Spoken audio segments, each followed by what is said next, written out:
You're too sensitive, Sarah. That's the phrase that haunted me for 32 years before I finally understood what it really meant. I'm lying here in this hotel room in Portland, staring at my phone, with 17 missed calls from my husband. And for the first time in my marriage, I'm not calling back. The silence feels strange, almost foreign, like wearing someone else's clothes. But there's something else too, something I haven't felt in years. Peace? Let me take you back to where this started. Because nobody wakes up one day and decides to walk away from everything they built. It happens slowly, like water wearing down stone. Until one day you look in the mirror and don't recognize the woman staring back. I met David when I was 23. Fresh out of college. Working my first real job at a marketing firm in Seattle. He was confident, successful, 8 years older. And he made me feel like I was the only person in the room. When he looked at me, really looked at me, I felt seen in a way I'd never experienced before. My father had left when I was 6. And my mother had spent the next 15 years reminding me that men couldn't be trusted. But David seemed different. He opened doors, remembered small details about my day, brought me coffee exactly how I liked it. The first time he said, "You're too sensitive," was about 6 months in. We were at dinner with his colleagues. And one of them made a joke about women in marketing just being there to look pretty. Everyone laughed. I didn't. The drive home, I told David it had bothered me. He squeezed my hand and smiled. "You're too sensitive, babe. It was just a joke. You need to learn to take things less seriously if you want to fit in with my crowd." I remember the feeling in my chest, like something small and sharp had lodged itself between my ribs. But I pushed it down. He was successful. He knew these people. Maybe I was being too sensitive. That phrase became his favorite tool. Every time I expressed hurt, disappointment, or frustration, it was there waiting. "You're too sensitive. You're overreacting. That's not what I meant, and you know it." Slowly, I learned to question my own feelings before I even voiced them. Is this real? Am I making this bigger than it is? Should I even say anything?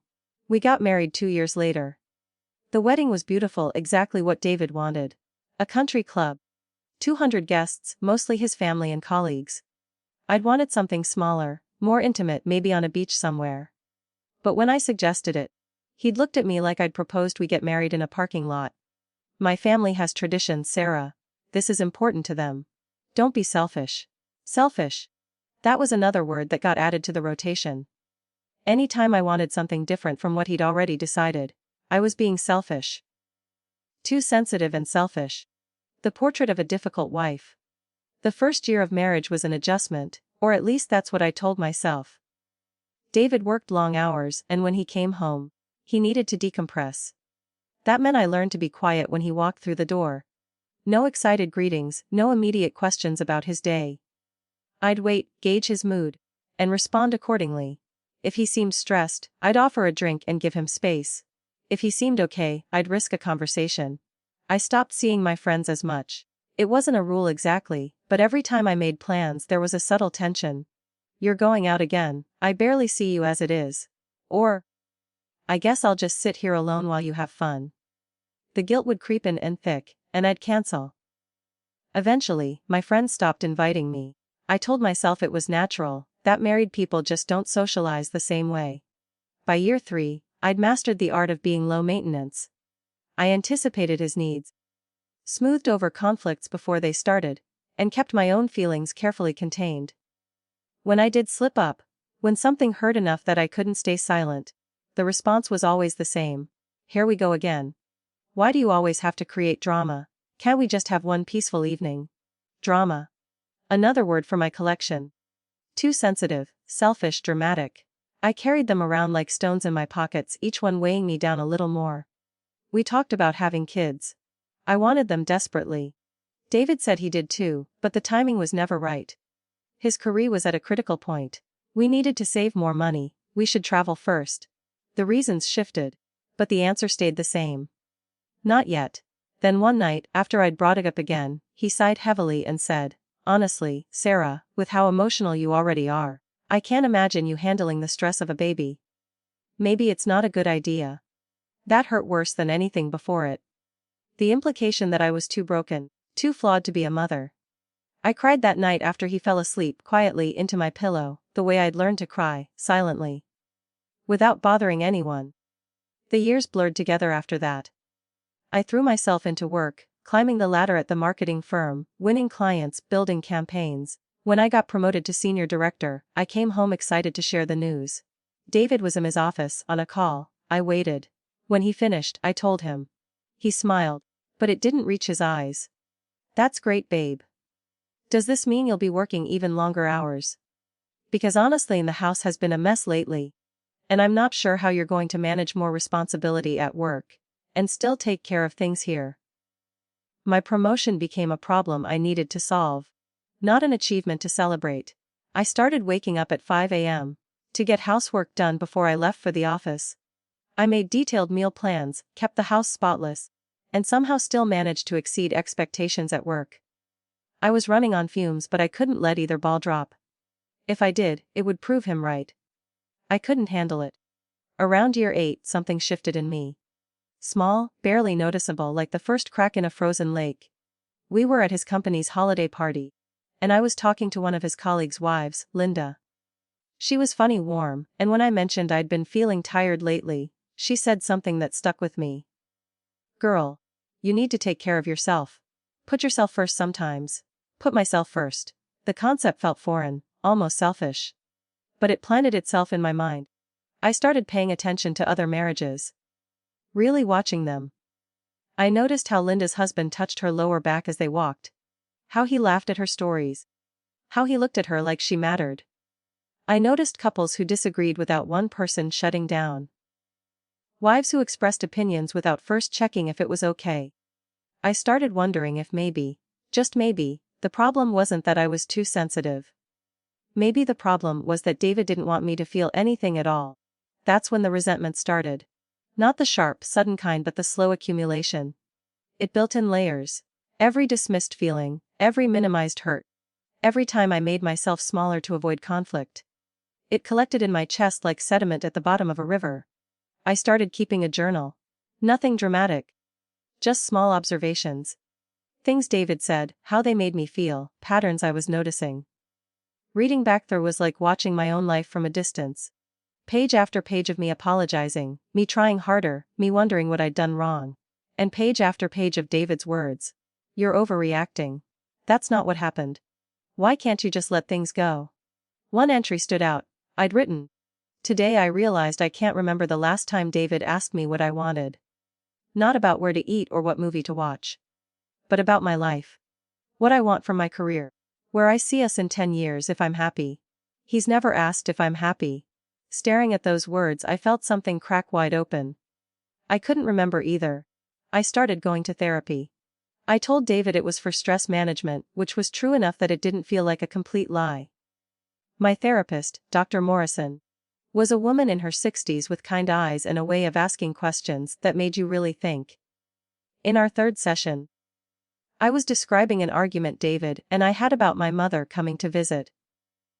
He'd said she couldn't stay at the house because it stressed him out, but he wanted me to tell her it was my decision.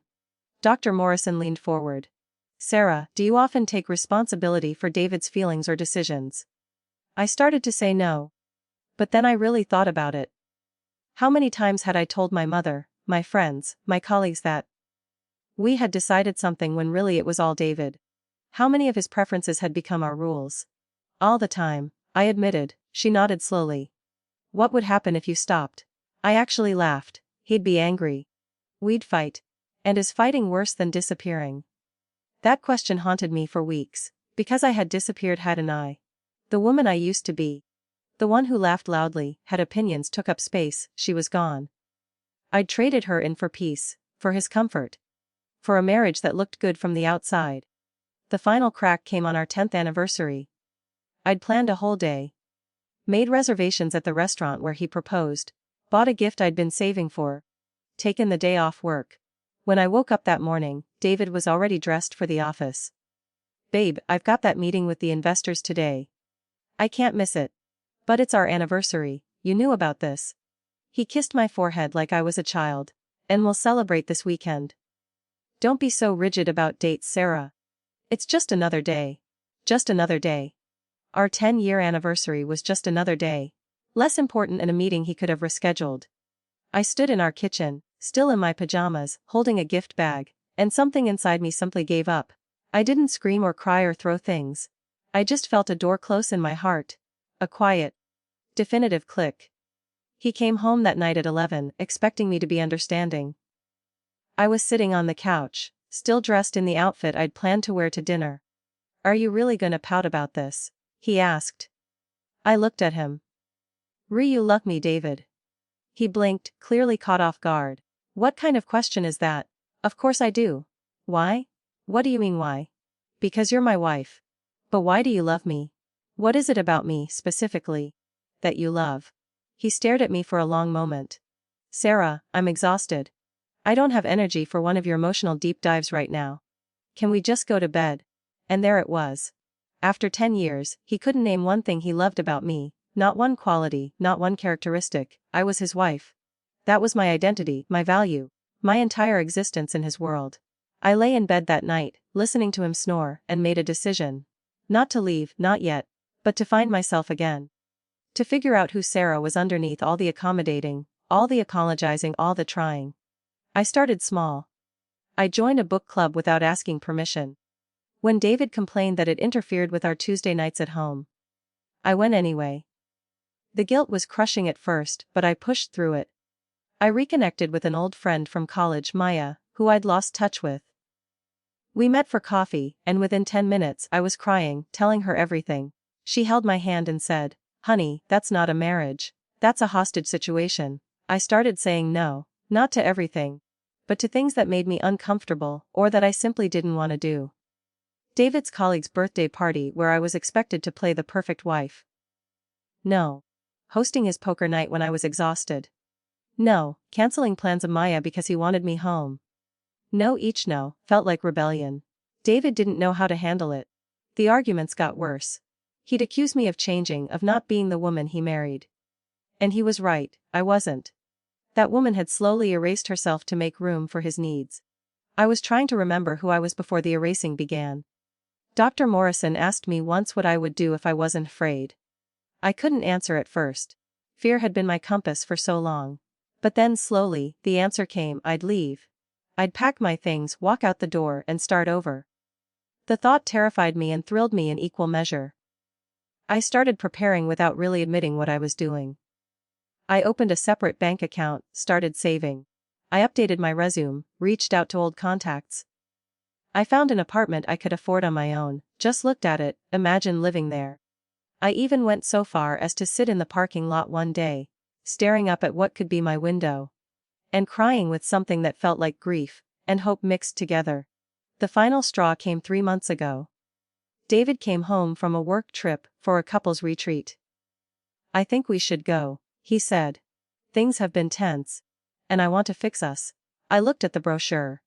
A week at a mountain resort with workshops on communication and connection. Part of me wanted to be hopeful.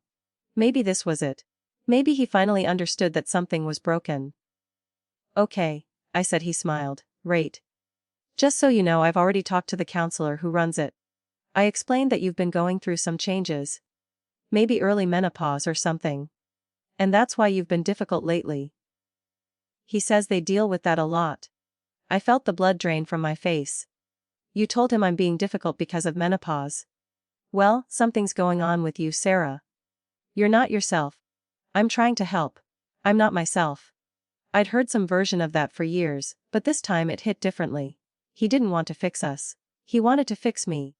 To get the old Sarah back, the one who didn't push back, who didn't have needs, who existed solely to support his life.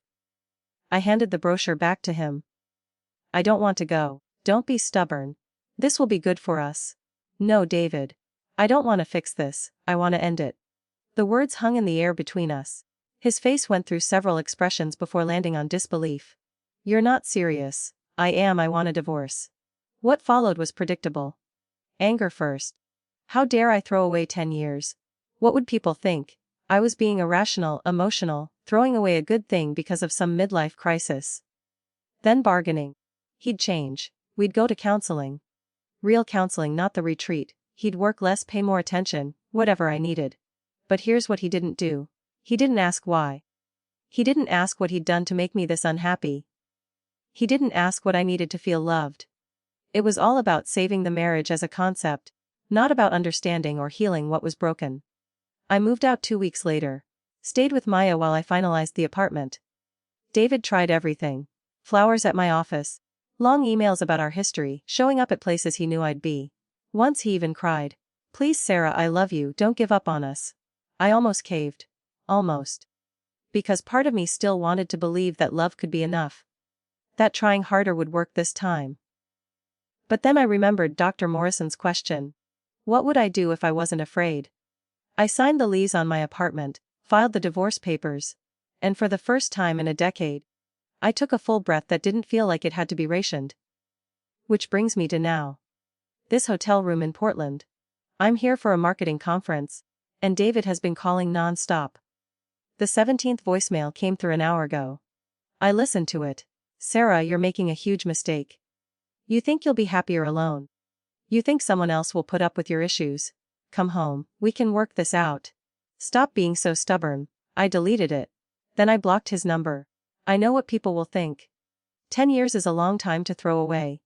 Marriage is hard work. Maybe I didn't try hard enough. Maybe I am too sensitive, too dramatic, too selfish.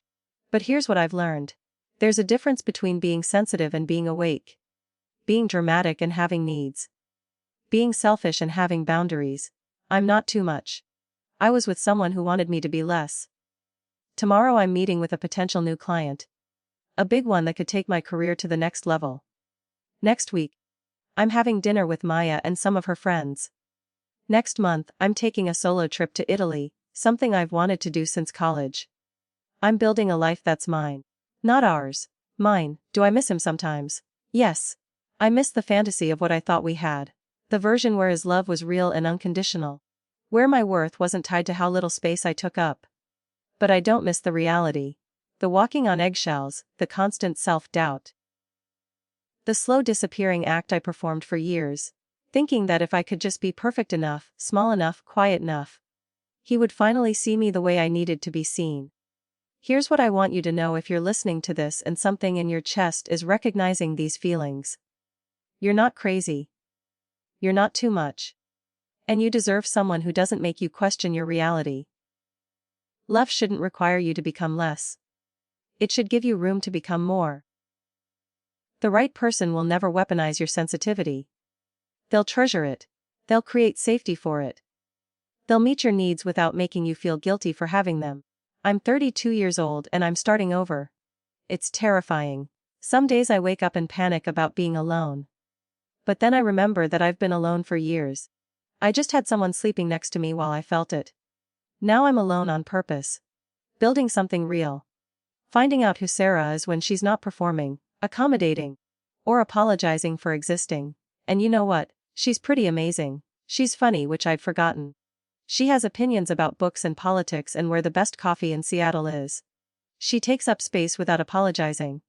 She says no without explaining. She feels her feelings without asking permission first. Last week, I went on a date. Nothing serious, just coffee with a guy Maya set me up with. He asked me about my work, and I told him about a campaign I'm proud of. When I finished, he smiled and said, "That's incredible. You must be really talented." I waited for the but, for the subtle undermining, for the joke that would take me down a peg. It never came. He just thought I was talented, period. I cried in my car afterward. Not sad tears. The kind that come when you realize how low your bar has been set for so long. I'm not telling you this story because I have all the answers. I'm still figuring it out. Some days are really hard. The divorce is messy. David is fighting me on everything. My mother keeps asking if I'm sure about this, reminding me that marriage is work. That I might regret giving up. But I'm telling you this because someone needs to hear it.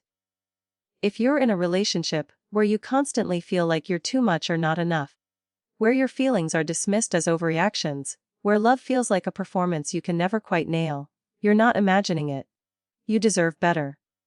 Not perfect, because nothing is perfect, but better. Someone who sees your sensitivity as a gift, not a flaw. Who wants to understand you, not fix you. Who makes room for all of you. Not just the easy parts. I'm still learning to trust my own feelings again. To believe that what I experience is real and valid, even if someone else doesn't see it the same way. It's like learning to walk after being in a wheelchair for years.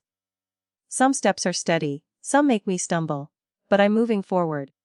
And to anyone who's told you you're too sensitive, they're wrong. You feel things deeply, and that's not a weakness. It's a superpower in a world that often asks us to be numb. The right people will never ask you to dim that light. I'm sitting here in this hotel room, 17 missed calls silenced, and I feel something I haven't felt in years. Free. Not happy yet, not all the way. But free. And that's a start.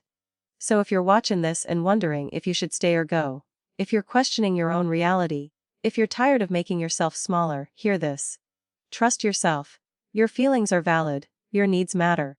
And you don't have to spend your life convincing someone to love you properly. I'm Sarah, I'm 32. And I'm finally learning to love myself enough to walk away from people who don't. That's my story. I hope sharing it helps someone else write theirs. Thank you for listening until the very end. You staying here, hearing my whole story, means more than you know. Because for so many years, I felt like nobody really listened.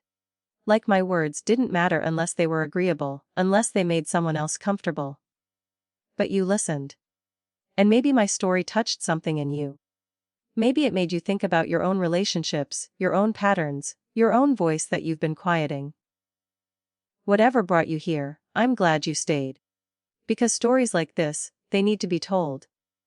And they need to be heard, not because I have all the answers, but because sometimes just knowing you're not alone in the confusion, in the hurt, in the slow awakening, that's enough to give you the courage to take the next step. I don't know what comes next for me. But for the first time in a long time, I'm excited to find out. And I hope wherever you are, whatever you're going through, you find that excitement too. That little spark that says life can be different. Better. Yours. Take care of yourself, be gentle with your journey. And remember, you're not too sensitive, you're just finally awake.